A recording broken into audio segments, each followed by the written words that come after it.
കേരളത്തിലെ പ്രസവശേഷമുള്ള ആയുർവേദ ശുശ്രൂഷയെ പറ്റി നമുക്ക് എല്ലാവർക്കും അറിയാമല്ലോ. എന്തുകൊണ്ടായിരിക്കും കേരളത്തിൽ മാത്രം ഇങ്ങനെ ഒരു പ്രാക്ടീസ്? ലോകത്തെ എല്ലായിടത്തും സ്ത്രീകൾ പ്രസവിക്കുന്നുണ്ട്. പൊതുവേ കേരളം എന്ന് പറഞ്ഞു കഴിഞ്ഞാൽ തന്നെ ആയുർവേദത്തിന് അത്രയും വേരോട്ടമുള്ള ഒരു സ്ഥലമാണ്. ദിവസേനയുള്ള എണ്ണ തേച്ച് കുളി മുതൽ ഭക്ഷണ കാര്യങ്ങളിൽ വരെ ഒരു ആയുർവേദിക് ടച്ച് നമ്മുടെ പൂർവികർ നമുക്ക് പകർന്നു നൽകിയിട്ടുണ്ട്. നമ്മുടെയൊക്കെ അടുക്കള എന്ന് പറയുന്നത് തന്നെ ഒരു ഫസ്റ്റ് എയ്ഡ് ആണ്. പൊതുവെ സ്ത്രീകൾ ഒരു വീടിന്റെ മുഴുവൻ ഉത്തരവാദിത്വവും ഏറ്റെടുത്ത് ചെയ്യുന്നവരാണ്.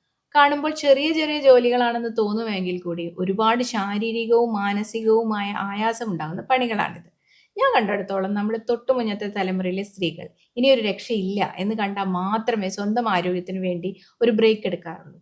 പ്രസവശേഷം ഉണ്ടാകുന്ന രക്തസ്രാവം, ക്ഷീണം, മുടികൊഴിച്ചിൽ, ശരീരത്തിനുണ്ടാകുന്ന വിളർച്ച, ദഹന പ്രശ്നങ്ങൾ തുടങ്ങിയവയൊക്കെ തീർക്കുവാൻ കേരളത്തിലെ സ്ത്രീകൾക്ക് കിട്ടിയിരുന്ന ഒരേയൊരു ചാൻസ് ആയിരുന്നു ഈ പ്രസവശേഷമുള്ള വീട്ടിലെ വിശ്രമവും ചികിത്സയും.